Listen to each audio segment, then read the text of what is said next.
Quran. Kenapa disebutkan demikian? Kerana disebutkan di dalamnya ada kepentingan dan kerana kepentingan dia dan juga kebesaran daripada surah ini yang disebutkan, kerana mengandungi hukum-hukum yang banyak. Bahkan ada hukum-hukum dalam surah Al-Baqarah ini yang tak dapat dalam surah-surah yang lain. Sehingga ada beberapa ulama menyatakan bahawa surah ini mengandungi 1000 perintah, 1000 larangan dan 1000 pemberitahuan. Disebutkan seperti itu. Jadi ini adalah gelaran yang disebutkan dengan suratul Baqarah, yang disebutkan dengan sinamul Quran atau fustatul Quran disebutkan, puncak.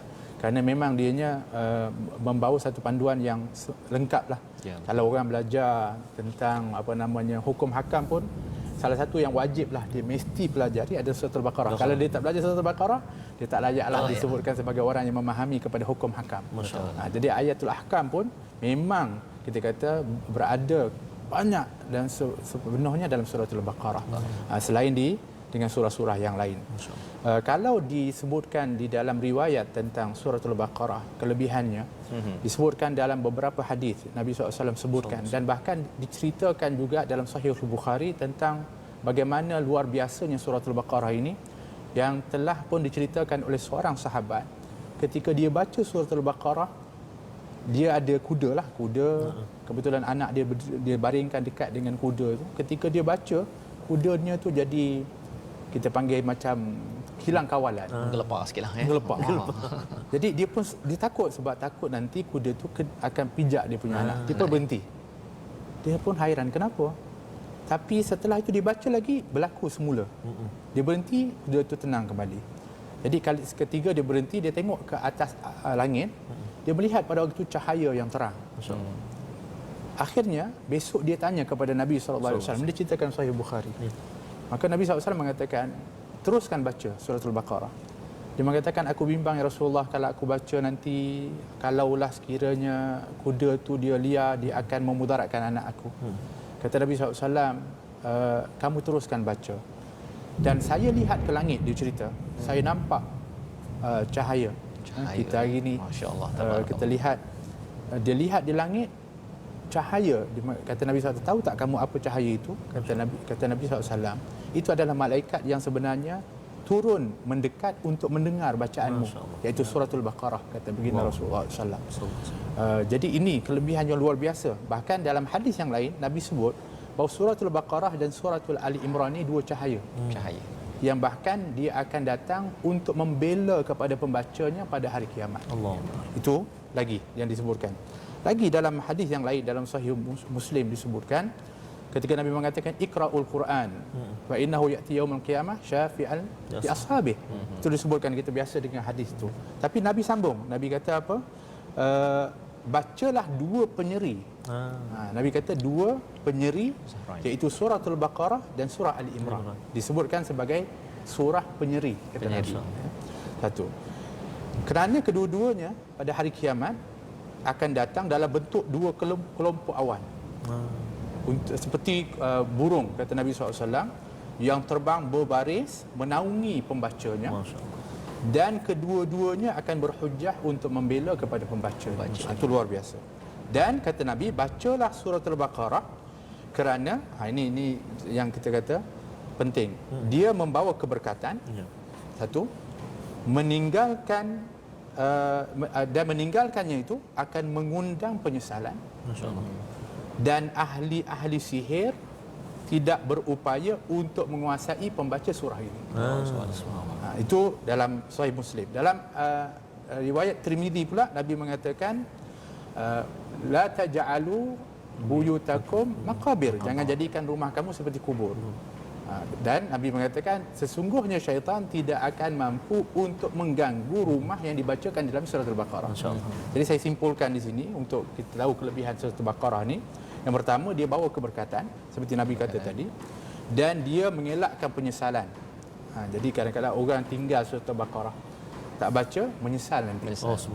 Yang ketiga, dia menghindarkan diri dari kejahatan sihir ataupun ilmu halus dan sebagainya lah, yang hari ini orang mungkin kita kata ada orang bimbang dan nak berlindung dan sebagainya. Suratul Baqarah. Yang ketiga, mengamankan rumah itu daripada gangguan syaitan dan jin. Dan yang seterusnya, dianya memberi syafaat kepada pembacanya nanti dan membelanya pada hari kiamat.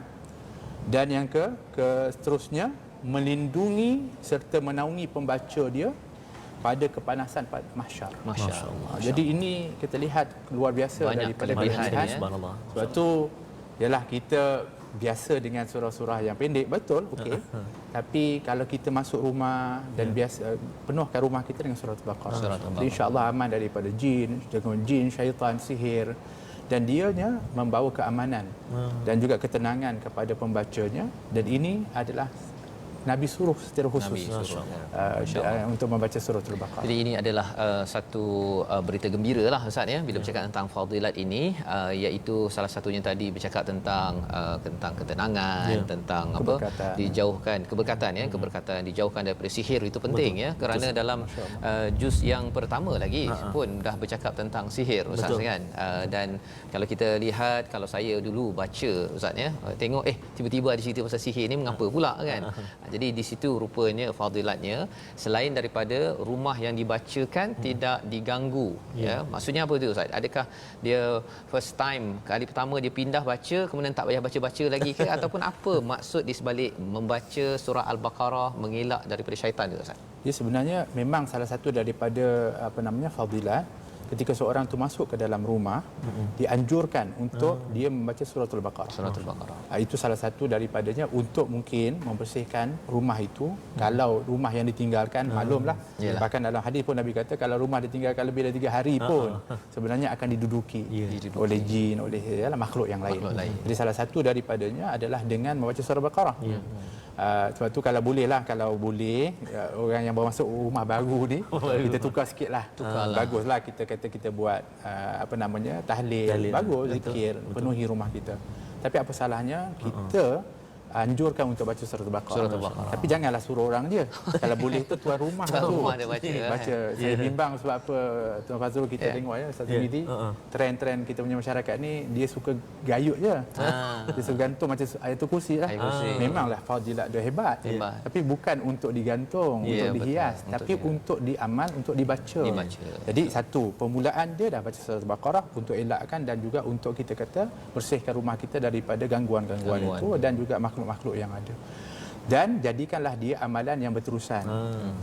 Untuk kita sentiasa penuhi rumah kita dengan baca Al-Quran lah. Jadi kalau kita sentiasa baca Quran, insya-Allah kalau kita sentiasa baca, dia akan ulang balik surah Al-Baqarah balik. Betul. Itu je, sebab tu saya belajarlah dulu ya Tuan Mazrul. Kalau baca Quran ni, kalau dah khatam tu, kita nanti sampai An-Nas, kita baca Al-Fatihah.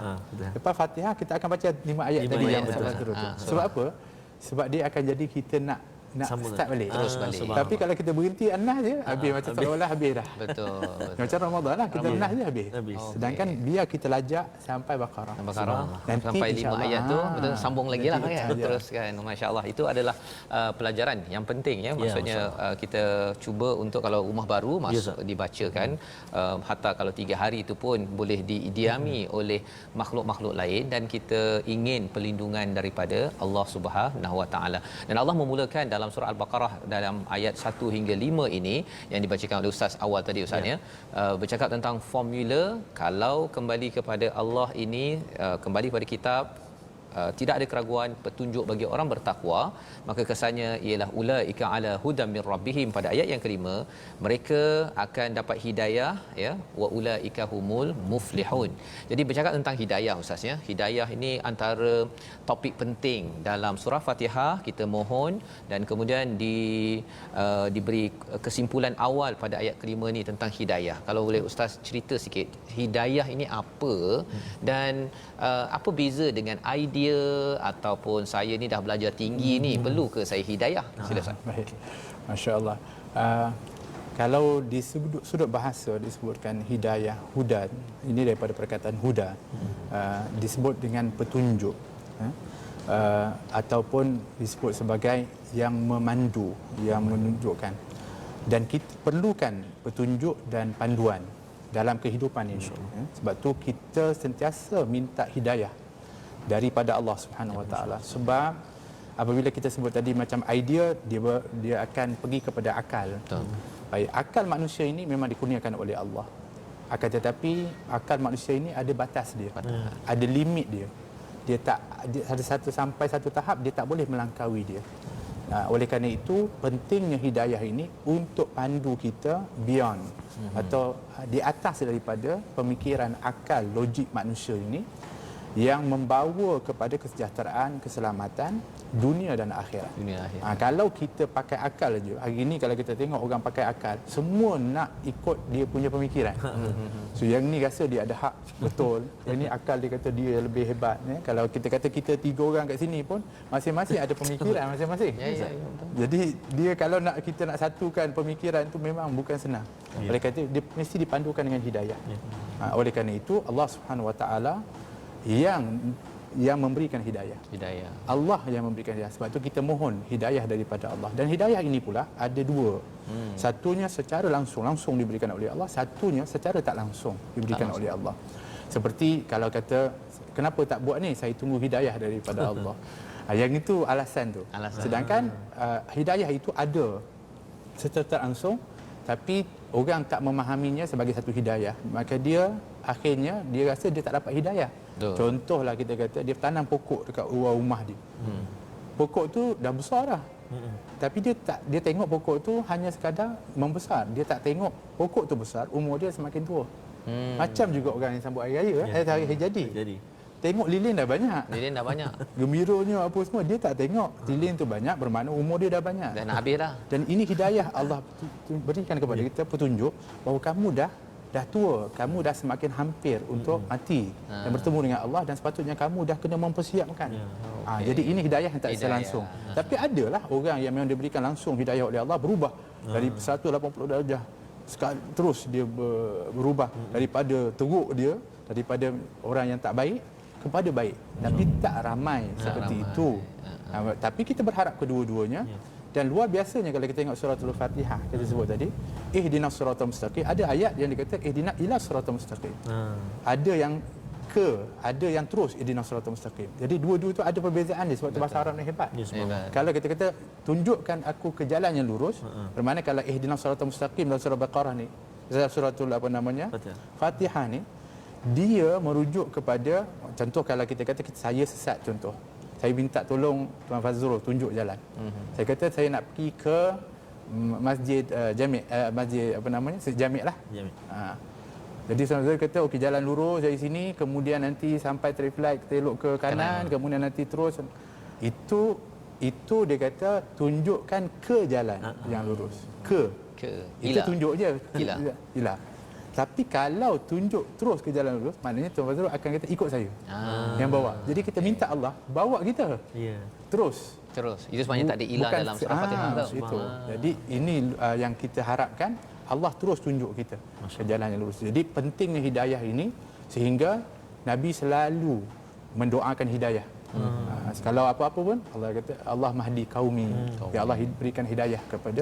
Kerana hidayah ini kurnia daripada Allah. Sehingga Nabi pun kata, Allah kata engkau wahai Rasulullah pun tak boleh memberi hidayah walaupun orang yang kau sayang. Kerana mahalnya hidayah itu, sebab tu kita selalu kena minta hidayah daripada Allah SWT. Jadi itu adalah berkaitan dengan hidayah, ya, satu konsep yang amat penting yang dapat kita simpulkan tadi itu bukan sekadar nampak lilin tapi rupanya nampak bahawa umur makin pendek, kan. Jadi ada individu yang dia mungkin belajar tinggi rendah, ya, tetapi dia tak nampak apakah yang ingin Allah sampaikan dalam ilmu-ilmu yang boleh membawa kepada jalan yang lurus. Dan itu sebabnya kalau kita melihat kepada salah satu kisah penting dalam surah Al-Baqarah ini adalah kisah Nabi Adam. Mungkin Ustaz Tarmizi boleh baca sedikit daripada ayat nombor 30 hingga 32 pada muka surat 6 bagi tuan-tuan yang berada di rumah. Jom kita baca sama-sama dan kita nak lihat sebenarnya bercakap tentang hidayah dan Nabi Adam, ya. Nabi Adam ni apa sebenarnya yang istimewa tentang Nabi Adam untuk kita ambil hidayah. Ya, jadi silakan Ustaz, kita baca dulu. Terima kasih Fadil Ustaz Tuan Fazrul yang dimuliakan Habib Najmuddin, khususnya sahabat-sahabat Al-Quran yang kasih Allah SWT sekalian. Sebelum saya baca 3 ayat ni, ayat 30, 31 dan 32 Ustaz, Tadi Habib ada sebut Ustaz, dalam rumah tu kan ada khot-khot Memang Ustaz, kadang-kadang sampai tak boleh baca Ustaz. Tak boleh baca. Apa benda tulisan? Bukan kita orang yang tuan rumah pun tak tahu baca Ustaz. Mana kena ambil tahu ya. Kena ambil Kena tahu ambil Ustaz. tahu. Dia beli dan dia kena tahu ayat apa Ya. dan dia kena jadikan itu sebagai panduan untuk Panduan dibaca, Ustaz. Betul. bukan untuk Maksudnya perhiasan. betul Ustaz. Maknanya, ibrahnya dan sebagainya. Saya subhanallah Ustaz. Okey. Jadi tuan-tuan dan puan-puan sahabat Al-Quran semua, saya baca. Jom kita baca ayat 30, 31 dan 32. Saya nak baca dengan Murattal Hijaz insya-Allah. A'udzubillahi minasyaitonirrajim. وَإِذْ قَالَ رَبُّكَ لِلْمَلَائِكَةِ إِنِّي جَاعِلٌ فِي الْأَرْضِ خَلِيفَةً قَالُوا أَتَجْعَلُ فِيهَا مَن يُفْسِدُ فِيهَا وَيَسْفِكُ الدِّمَاءَ وَنَحْنُ نُسَبِّحُ بِحَمْدِكَ وَنُقَدِّسُ لَكَ قَالَ إِنِّي أَعْلَمُ مَا لَا تَعْلَمُونَ وَعَلَّمَ آدَمَ الْأَسْمَاءَ كُلَّهَا ثُمَّ عَرَضَهُمْ عَلَى الملائكة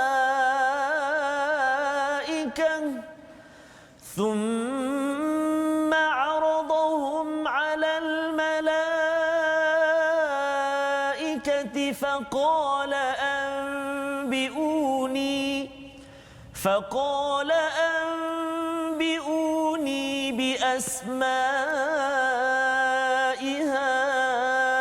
هؤلاء إن كنتم صادقين قالوا سبحانك لا علم لنا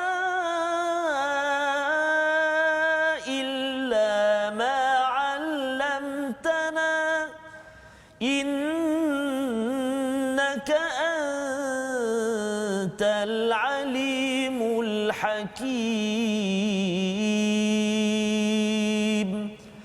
صدق الله العظيم. Surah Al-Allahul Azim pada ayat 30 hingga 32 ini memulakan kisah, salah satu kisah penting tentang Nabi Adam yang diciptakan, yang dipersoalkan, yang disoal oleh para malaikat, bukankah kami ini yang bertasbih, yang memuji, mengkuduskan kepadamu wahai Allah Subhanahu Wa Taala?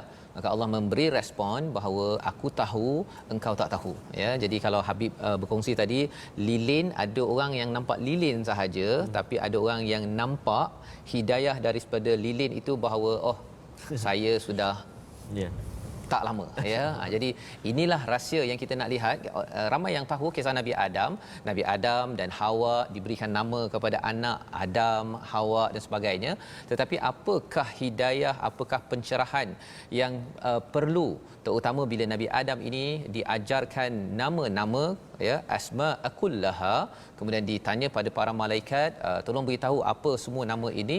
Jika kamu betul, maka para malaikat mengatakan qalu subhanaka la ilma lana illa ma 'allamtana innaka antal alimul hakim. Jadi hidayah inilah yang kita ingin ulang kaji, ingin cerap, tetapi kita tunggu dahulu, kita berehat sebentar.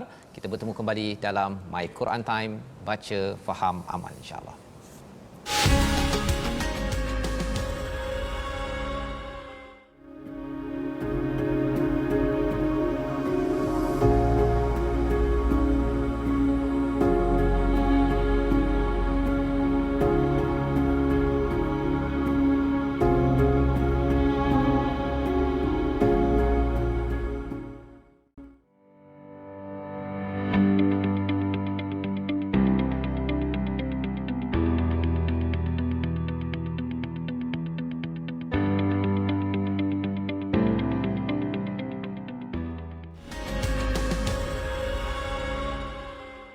Kembali kita dalam My Quran Time baca faham amal. Hari ini kita bersama dengan tetamu undangan istimewa iaitu Habib Najmuddin Al-Khadir yang berkongsi tentang apakah itu hidayah sebentar tadi, dan kita ingin menyambung kepada perbincangan daripada halaman yang ke-6 apabila kita membaca daripada surah Al-Baqarah ayat 30 hingga 32. Allah mengajarkan kepada Nabi Adam ya nama-nama. Apakah hidayah? Apakah pencerahan daripada Allah SWT untuk kita ambil manfaat? Jadi mari sama-sama kita dengarkan daripada Habib Najmuddin. Silakan. Alhamdulillah. Jazakumullah khair. Jadi kalau kita lihat dalam susunan surah Al-Baqarah ini, tadi daripada awal 1 hingga 5 Allah ceritakan tentang hidayah itu, dan juga setelah itu menceritakan tentang golongan, 3 golongan lah, iaitu golongan orang-orang yang beriman, orang-orang yang kafir dan orang munafik. Kemudian Allah SWT ceritakan tentang kejadian manusia pertama, iaitu Nabi Adam. Abul Bashar disebutkan, bapa kepada manusia, yang pada awalnya dibantah oleh para malaikat. Dan saya teringat satu hadis Nabi SAW sebutkan, dan ini juga sebenarnya untuk kita punya para penonton untuk faham fadilat bertadarus Al-Quran dan juga fadilat mempelajari Al-Quran macam ini, bertadabbur ni. Di dalam hadis Nabi mengatakan mastama'al qaum fi baitin min buyutillah yatluna kitaballah wa yatadarasuna bainahum. Tak berkumpul satu kaum itu atau kumpulan itu dalam salah satu rumah Allah, mereka membaca Al-Quran dan mereka mempelajari dia. Illa nazalat alaihim sakinah, kecuali akan diturunkan ke atas mereka ketenangan, satu. Wa hafat alaihimul malaikah, malaikat akan menaungi dengan sayapnya. Kemudian akan diturunkan rahmat oleh Allah, diselubungi dengan rahmat. Ghashiyatuhumur rahmah, rahmat itu akan menyelubungi mereka. Yang keempat ni menarik, wa dzakarahumullahu fi man indah, mereka akan disebut, nama-nama mereka ni akan disebut oleh Allah di kalangan hamba-hamba dia. Jadi kalau mungkin ada kaitan hadis itu dengan apa yang dimaksudkan ketika malaikat mempersoalkan, kenapa engkau nak jadikan manusia yang sifatnya itu ada 2 sifat lah yang mereka concern, iaitu membuat fasad, kerosakan, dan juga menumpahkan darah. Yang kalau kita tengok realitinya di akhir zaman ni berlaku lah fasad dan juga menumpahkan darah. Tapi Allah jawab, inni a'lamu ma la ta'lamun, sungguh aku Maha mengetahui engkau tak tahu. Jadi mudah-mudahan insya-Allah kita yang berada dalam waktu ini, sedang berada dalam tadabbur Al-Quran, mempelajari Al-Quran ini, Allah sebut nama-nama kita dan Allah bangga-banggakan di kalangan para malaikat, sebab kita ni saksi. Aku tahu ada lagi hamba-hamba aku dari kalangan anak-anak Adam ni yang akan mereka itu tidak berbuat fasad, mereka tak menumpahkan darah, mereka ini akan bertasbih, mereka akan membaca ayat-ayat aku dan mereka akan mempelajari dia dan beramal dengan dia. Jadi mudah-mudahan insya-Allah kita tergolong. Jadi kelebihan ayat ini juga menceritakan tentang kelebihan manusia. Walaupun merujuk kepada Nabi Adam, tapi sebenarnya kedudukan manusia itu sebelum Allah SWT nanti akan sambung ayat tu, nanti akan menyentuh tentang perintah Allah kepada malaikat untuk sujud menghormati Nabi Adam. Tapi Allah sebut dulu sebab dia. Apa dia kelebihannya adalah kerana kalau disebutkan wa 'allama Adam al-asma'a kullaha, Allah mengajarkan Nabi Adam nama-nama. Jadi nama-nama ni kalau dalam tafsir ada berbagai lah. Ada yang kata nama malaikat, ada yang mengatakan nama haiwan dan sebagainya, tetapi bolehlah disimpulkan ilmu lah. Jadi kerana kelebihan ilmu itu yang ada kepada Nabi Adam berbanding daripada ilmu yang diketahui oleh para malaikat, maka kedudukan Nabi Adam atau manusia itu akan menjadi mulia. Jadi kemuliaan seorang itu adalah atas dasar ilmunya. Jadi oleh kerana itu merujuk kepada kepentingan ilmu. Yang mana ianya merujuk kepada kemuliaan seseorang itu terletak kepada kemuliaan ilmu. Jadi oleh kerana itu dalam ayat ini secara tak langsung memberitahu kepada kita bahawa kita dianjurkan untuk belajar, untuk kita menimba ilmu, untuk kita mempelajari ilmu Allah Subhanahu Wa Taala yang Allah kurniakan, dan juga kita dengan ilmu ni mengelakkan 2 perkara. jangan membuat buat rosakan dan juga sampai membunuh dan juga Masya-Allah ya. Maksudnya kita bagi tuan-tuan yang berada di rumah boleh menjadi membuktikanlah Ustaz ya. Sebenarnya bila kita faham hidayah daripada kisah ini bukan sekadar Nabi Adam dicipta, tetapi kita sebagai Bani Adam ingin membuktikan bahawa kitalah orang yang malaikat tak tahu itu, iaitu belajar ilmu dan mengelakkan daripada membuat kerosakan dan menumpahkan darah. Dan satu model, satu contoh yang suka buat kerosakan, suka menumpahkan darah ini Allah maklumkan pada ayat 40 hingga 43. Mari sama-sama kita perhatikan bersama dengan Ustaz Tarmizi ya. Peringatan Allah kepada satu kaum namanya Bani Israel. Ini memang kisah panjang dalam juz yang pertama. Jom kita baca bersama ayat 40 hingga 43 sebelum kita mendengar beberapa perkara yang menarik, yang bukan sekadar menarik tetapi menjadi hidayah kepada kita. Silakan Ustaz Tarmizi. Terima kasih Fadil Ustaz Fazrul yang dikasihi lagi dimuliakan Habib Najmuddin, khususnya sahabat-sahabat Al-Quran semuanya. Saya pun tak sabar Ustaz nak dengar kupasan ayat ini, dan saya yakin percaya sahabat-sahabat Al-Quran kita sekarang ini yang sedang bergabung dengan kita pun tak sabar Ustaz. Dan sahabat-sahabat Al-Quran yang barangkali ada persoalan yang ingin diajukan ataupun ingin beri cadangan dan sebagainya, kita nak jemput sahabat-sahabat Al-Quran semua untuk bergabung dengan kita di platform rasmi kita. Kita ada di Facebook kita Sahabat Al-Quran, Sahabah Al-Quran My Hashtag Quran Time, dan juga My Hashtag Quran Time. Kita juga ada di YouTube kita My Hashtag Quran Time Official, dan kita nak jemput juga untuk bergabung dengan kita, bersahabat dengan kita di Instagram kita My Quran Time Official. Baik, jadi kita nak baca sekarang ayat 40 saya. Ya, hingga 43. 40, 41, 42, 43. 4 ayat akhir sebelum masuk maqra' baru saya. Ya. Okey, baik. Jom sama-sama kita. A'udzu billahi minasyaitonir rajim. Ya bani Israil اذكروا نعمتي التي أنعمت عليكم اذكروا نعمتي التي أنعمت عليكم وأوفوا بعهدي أوف بعهدكم وإياي فارهبون وآمنوا بما أنزلت مصدقا لما معكم ولا تكونوا أول كافر به ولا تشتروا بآياتي ثمنا قليلا وإياي فاتقون ولا تلبسوا الحق بالباطل وتكتموا الحق وأنتم تعلمون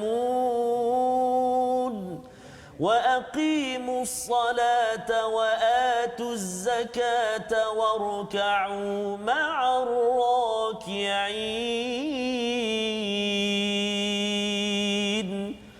صدق الله العظيم. Surah Al-Azim ayat 40 hingga 43 ini memulakan perbincangan tentang kisah Bani Israel. Allah mengingatkan, wahai Bani Israel, pada ayat yang ke-40, ingatlah nikmatku yang telah aku berikan kepadamu dan penuhilah janjimu kepadaku, nescaya aku penuhi janjiku kepadamu dan takutlah hanya kepadaku. Apabila kita melihat kepada manusia, Nabi Adam, Hawa dan juga anaknya terus hidup dengan Nabi Nuh, kali ini dibawakan tentang satu kaum Bani Israel yang bermula pada zaman Nabi Musa ya, dan kita nak melihat sejarahnya sedikit. Kita nak melihat mengapa Bani Israel ini menjadi kisah panjang dalam juz yang pertama ini, yang kita tahu bahawa Bani Israel ini adalah Bani Adam.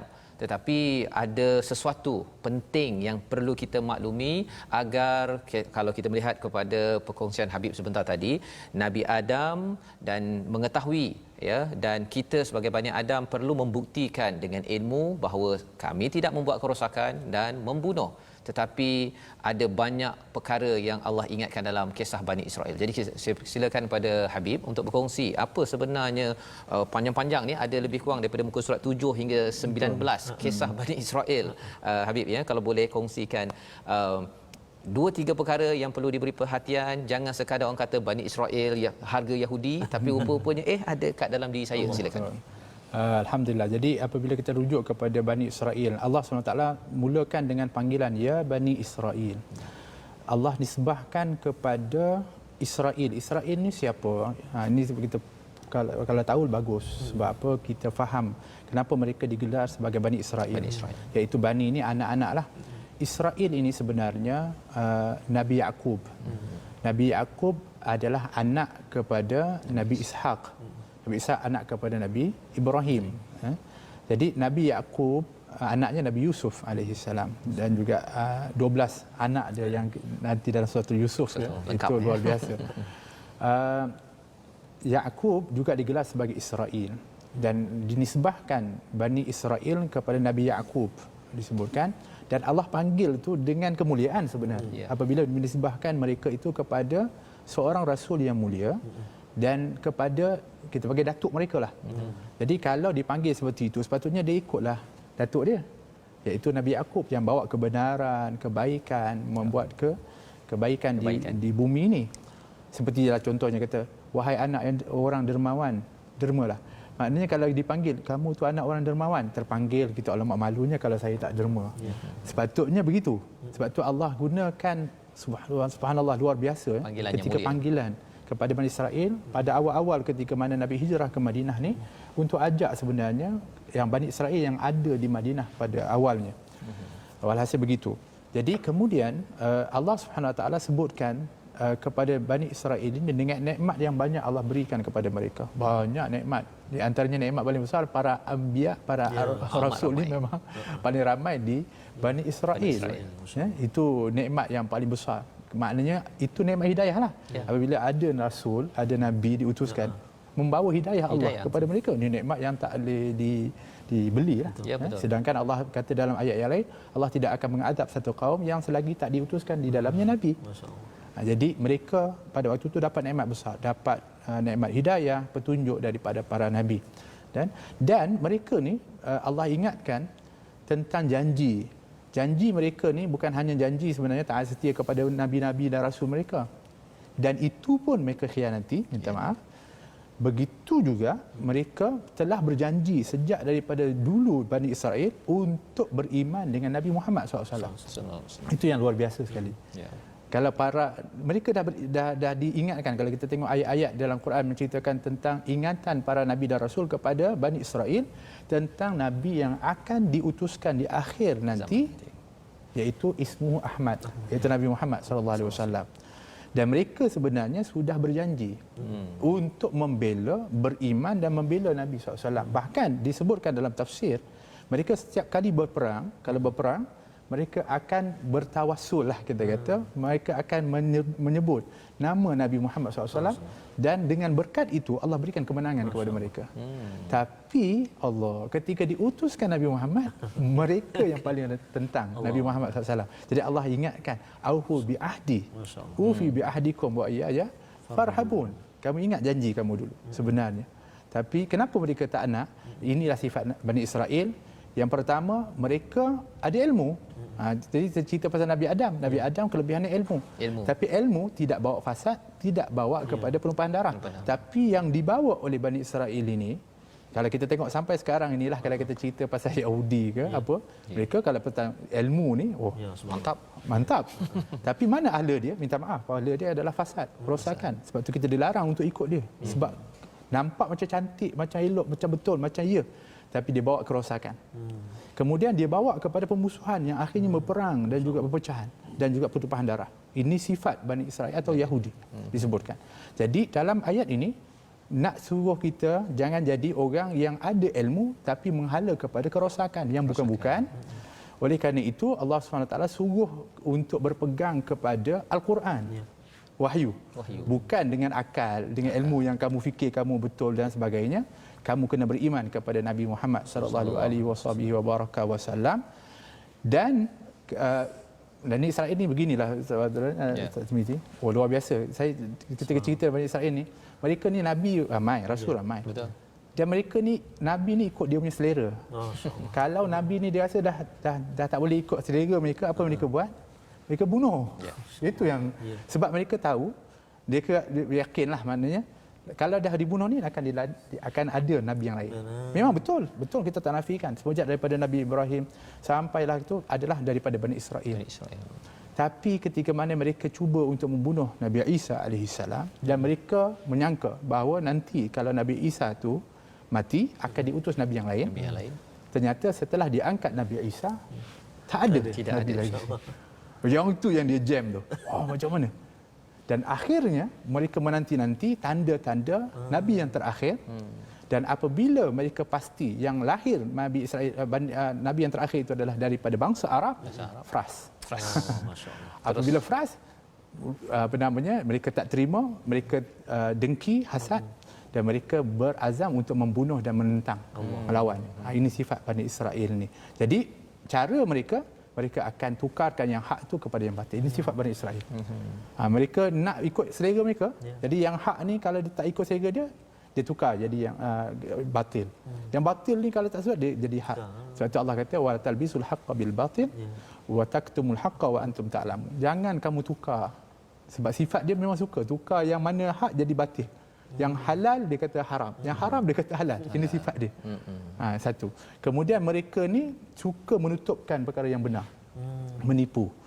Menutupi kebenaran itu. Ini sifat Bani Israel yang jangan sampai ada sifat-sifat itu. Yang ini yang kita sebenarnya ada ikat janji la ilaha illallah Muhammadur Rasulullah. Kita penuhi tak janji kita. Kalau tidak kita takut kita termasuk dalam orang yang tak memenuhi janji seperti mana Bani Israel ni. Nikmat yang Allah berikan kepada kita sebagai umat Nabi Muhammad sebenarnya lebih jauh besar daripada Bani Israel.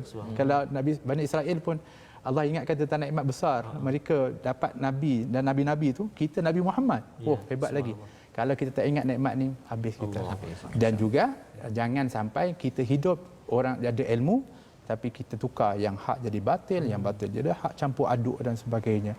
Dan kita tak menunaikan kewajipan solat dan juga menunaikan zakat. Ini yang kita bimbang. Jadi itu adalah pelajaran yang kita ulang kaji berkaitan dengan Bani Israel ini, iaitu bila bercakap tadi Ustaz memberi highlight kepada hasad dan juga menukarkan yang hak kepada yang batil, yang betul kata tak betul, yang tak betul dikatakan betul pasal apa? Pasal dia ada hasad bila ada hasad itu yang penting saya nak untuk saya, orang lain tak boleh. Kalau boleh jangan bagi pada Bani Israel, jangan bagi selain daripada Bani Israel Ustaz mesti bagi pada Bani Israel saja. Rasa tapi bila dia dah ada nikmat tu dekat dia, ini cabaran hasad ni Ustaz dia tengok orang lain dapat lebih, dia tak puas hati. Dah dapat dia tak guna betul-betul pula kan. Jadi dia subhanallah, ini adalah satu perkara yang perlu kita ambil pelajaran agar kalau katakan tadi kita bercakap tentang kita Bani Adam nak membuktikan bahawa kita bukanlah orang yang membuat kerosakan, tapi kalau nak disimpulkan satu perkataan yang Ustaz maklumkan tadi adalah hasad. Hasad. Perkataan hasad ini dia menyebabkan kita tidak selesa melihat nikmat yang ada pada orang lain, padahal nikmat itulah yang Allah suruh ingat dalam ayat 40 sebentar tadi, ingat dan terus bersyukur, sehingga kita terus menjejak kepada Israel ataupun Yaqub Ishak dan kepada datuknya iaitu Nabi Ibrahim. Itu nak membawa kita kepada ayat 124 kita melihat bersama permulaan tentang kisah Nabi Ibrahim. Sama-sama pada muka surat yang ke-19. Jadi tuan-tuan yang di rumah, kita akan membaca ayat 124 hingga 126 di mana Nabi Ibrahim adalah seorang contoh teladan ada ujian macam-macam, lulus ya. Tapi nak tahu apa rahsia lulus tu, nanti kita dengar daripada Habib. Kita dengar bacaan daripada Ustaz Tarmizi dahulu. Baik, terima kasih kepada Ustaz Tuan Fazrul yang dikasihi, yang dimuliakan Habib Najmuddin. Khususnya sahabat-sahabat Al-Quran semuanya, panjang ya, kita nak baca sekarang ini lebih kurang separuh muka surat Ustaz ya. Oh ya. Separuh muka surat ayat 124 hingga 126. Jadi inilah menariknya, kita dah baca sebelum ini tapi hari ini kita ulang kaji Ustaz. Ya. Mungkin ada yang tertinggal sebelum ni kan. Jadi kita tengok balik ayat yang kita nak baca hari ini. Baik. Mari kita sama-sama membaca muka surat 19 ayat bermula ayat 124 hingga ayat 126. A'udzu billahi minasyaitonir rajim. Wa idh ibtala Ibrahim rabbuhu bikalimatin fa'atammahun. قال إني جاعلك للناس إماما قال ومن ذريتي قال لا ينال عهد الظالمين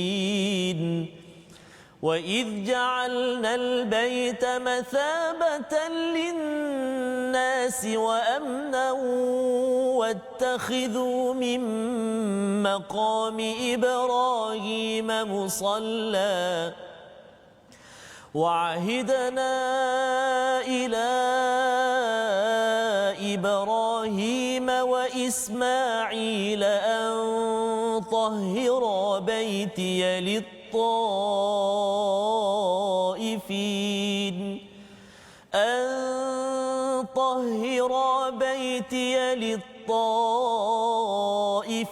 والعاكفين والركع السجود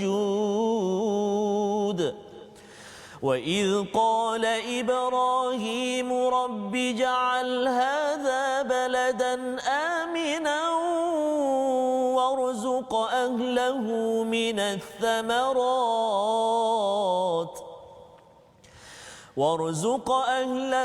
من الثمرات من آمن منهم بالله واليوم الآخر قال ومن كفر فأمتعه قليلا ثم أضطره إلى عذاب النار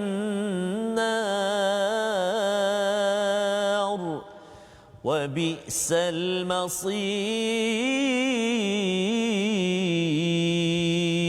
المصير صدق الله العظيم.